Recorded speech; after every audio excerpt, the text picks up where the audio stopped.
ఉమ్మడి రాష్ట్రంలో 811 టీఎంసీల ఉమ్మడి రాష్ట్రానికి కేటాయింపులుంటే ఘనత వహించిన అనుభవం కలిగిన పోరాటాలు చేసినని గొప్పగా చెప్పుకునే ఆనాటి ముఖ్యమంత్రి చంద్రశేఖరరావు గారు, సాగునీటి పారుదల శాఖ మంత్రి హరీష్ రావు గారు ఢిల్లీకి వెళ్ళి ఉమాభారతి గారి సమక్షంలో వాళ్ళు నిత్యం తిట్టిపోసుకునే చంద్రబాబు నాయుడు ముందల మొకరిల్లి 512 టీఎంసీలు ఆంధ్రప్రదేశ్ను వాడుకోండి, 299 టీఎంసీలు మాకు తెలంగాణకు చాలు అని సంతకం పెట్టి శాశ్వతంగా తెలంగాణ రైతాంగానికి మరణ శాసనము రాసింది వాళ్ళు కాదా?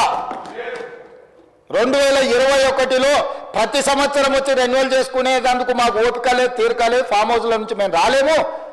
పర్మనెంట్గా ఈ ఒప్పందాన్ని ఒప్పుకుంటున్నాను 2021-22లో శాశ్వత మరణ శాసనం రాసింది చంద్రశేఖరరావు గారు, హరీష్ రావు గారు కాదా అని నేను అడుగుతున్నా అధ్యక్ష. ఇవాళ మేము వచ్చిన తర్వాత వీటిని పరిశీలించి పరివాహక ప్రాంతాన్ని లెక్క పెడితే 68% తెలంగాణకు రావాలి, 32% ఆంధ్రప్రదేశ్కు పోవాలి, మాకు 70% నీళ్లను కేటాయించండి అని గతంలో చేసిన ఒప్పందాలను అన్నింటినీ తిరగ రాయాల్సిందే అని పదే ఢిల్లీకి వెళ్ళి ప్రధానమంత్రిని మొదలు పెడితే జలశక్తి మినిస్టర్ వరకు గతంలో ఉన్న మంత్రిని, ఇప్పుడున్న మంత్రిని పదే ఉత్తమ్ కుమార్ రెడ్డి గారు, నేను ఉన్నతాధికారులు వెళ్ళి కలిసి కృష్ణా పరివాహక ప్రాంతం 70% మాది ఉంది, 30% ఆంధ్రప్రదేశ్ ఉంది, నీళ్లు మాత్రం 66% ఆంధ్రప్రదేశ్ తీసుకుంటుంది, 34% మాకిస్తుంది.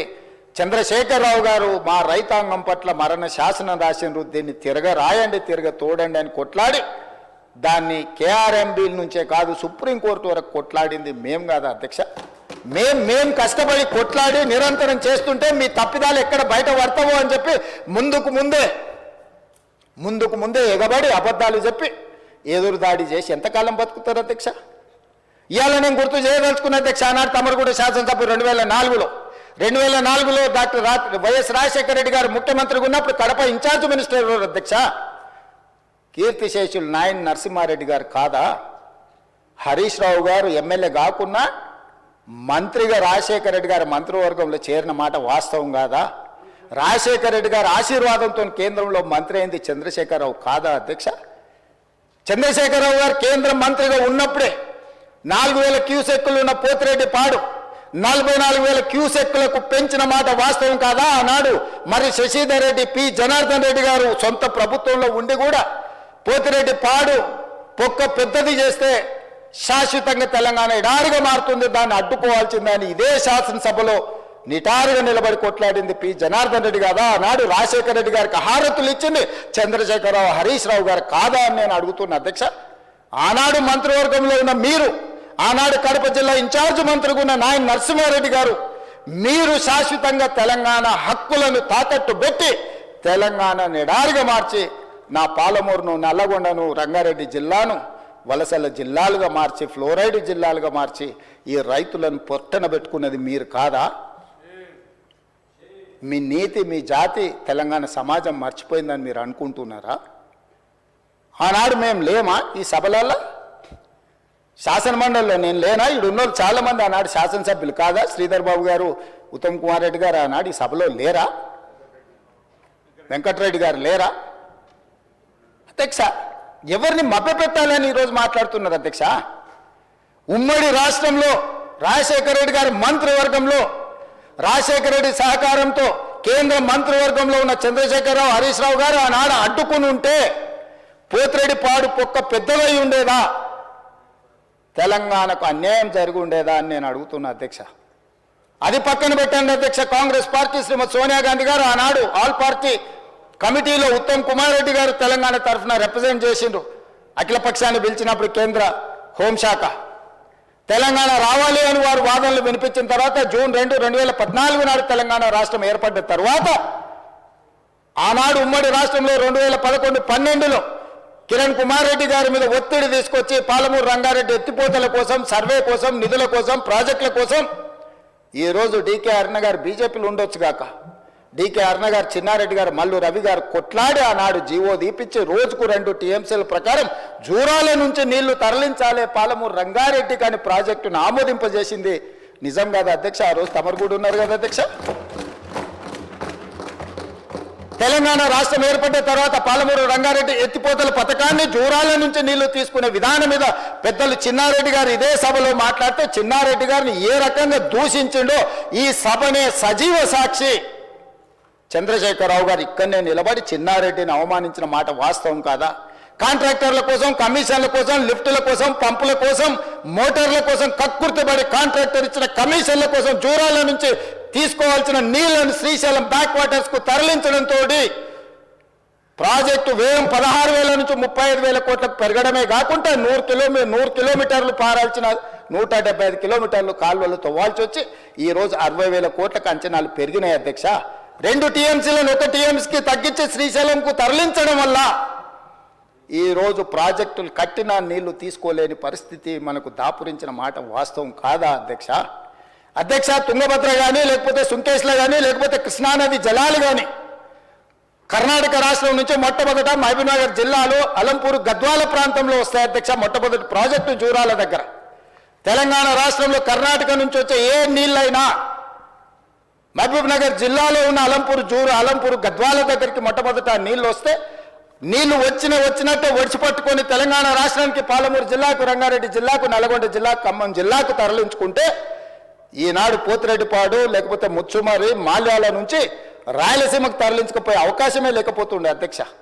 మహబూబ్నగర్ జిల్లాలో కర్ణాటక నుంచి ఎంటర్ అయిన నీళ్లు ఈరోజు తిరిగి మళ్ళీ రాయలసీమ పోయి మళ్ళీ వెనక్కొచ్చి మళ్ళీ శ్రీశైలంకి వచ్చినప్పుడు ఒకవైపు రాయలసీమ ఇంకొక వైపు మహబూబ్నగర్ ఉంటే మొత్తం కల్వకుర్తి లేకపోతే పాలమూరు రంగారెడ్డి అన్ని ప్రాజెక్టులు కలిపితే కూడా రోజుకు 2 టీఎంసీలు తీసుకునే కెపాసిటీ మన ప్రాజెక్టులలో లేదు.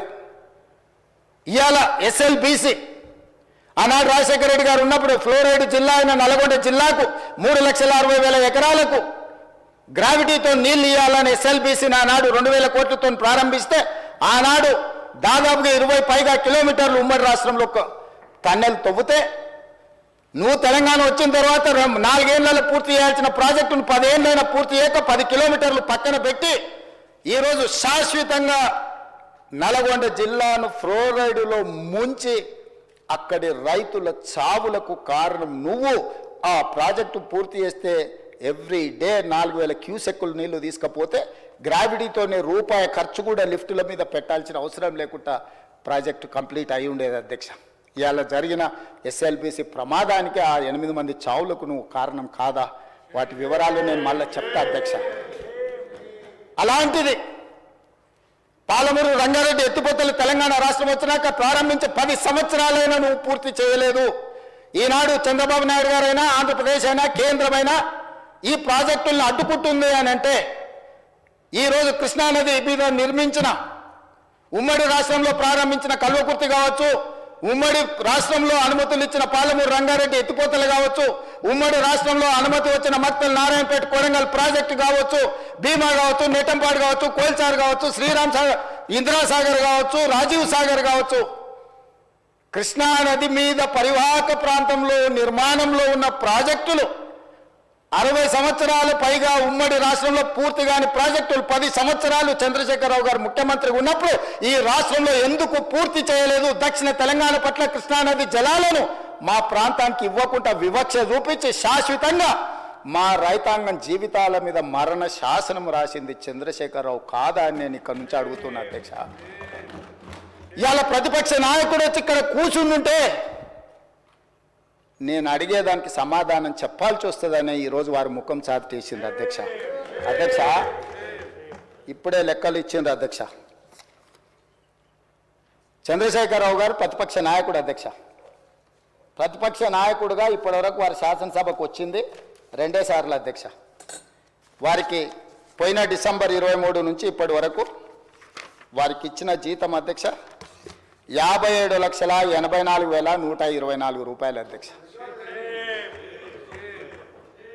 శాసనసభ్యుడిగా ప్రతిపక్ష నాయకుడిగా డిసెంబర్ 1, 2023 నుంచి ఫిబ్రవరి 28, 2025 వరకు ఈ దాదాపుగా 15 నెలలలో వాళ్ళు తీసుకున్న ప్రభుత్వం సొమ్ము, జీత భత్యాలు, శాసనసభ్యులు కూడా ప్రభుత్వ ఉద్యోగ అధ్యక్ష తమకు తెలుసు కదా, సుప్రీంకోర్టు తీర్పిచ్చింది.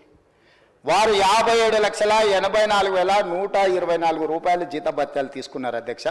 2 సార్లు ఇక్కడికి వచ్చిండ్రు, ఇప్పటి వరకు ఎక్కడికి వెళ్ళలేదు అధ్యక్ష. ప్రభుత్వ జీత భత్యాలు తీసుకొని ప్రజల్ని గాలికి వదిలేసి తెలంగాణ రాష్ట్రాన్ని కర్మకు వదిలేసిన ప్రధాన ప్రతిపక్ష నాయకుడు ఈరోజు వాళ్ళను ఇట్లా తయారు చేసి రేబీస్ వ్యాక్సిన్ రియాక్షన్ వచ్చినట్టుగా వాళ్ళు వ్యవహరిస్తుంటే ఏం చెప్పాలి అధ్యక్ష? ఇక సెక్యూరిటీలు ఇవన్నీ ఇంకా మళ్ళీ అది సపరేట్గా నేను చెప్పదలుచుకున్న వాటి జోలికి వెళ్ళదలుచుకోలేదు. సరే, కుటుంబ సభ్యుల వల్ల ఆయన ప్రాణ ప్రమాదం ఉంది కాబట్టి ఆయన సెక్యూరిటీ పెట్టుకున్నాడు.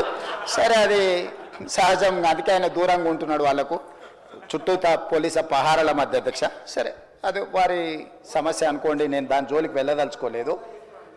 సో ఈరోజు ఎస్ఎల్బిసి పూర్తి చేసి ఉంటే నల్గొండ కష్టాలు తీరు ఉండేటివి కదా, డిండి ప్రాజెక్టు పూర్తి చేసి ఉంటే నల్గొండ కష్టాలు తీరు ఉండేటివి కదా, మా పాలమూరు రంగారెడ్డి ఎత్తిపోతల ప్రాజెక్టు ఈరోజు జూరాల నుంచి నీళ్లు తీసుకుని ఉంటే రాయలసీమ నీళ్లు దొంగిలించే అవకాశం ఉండకపోతుండే కదా అధ్యక్ష.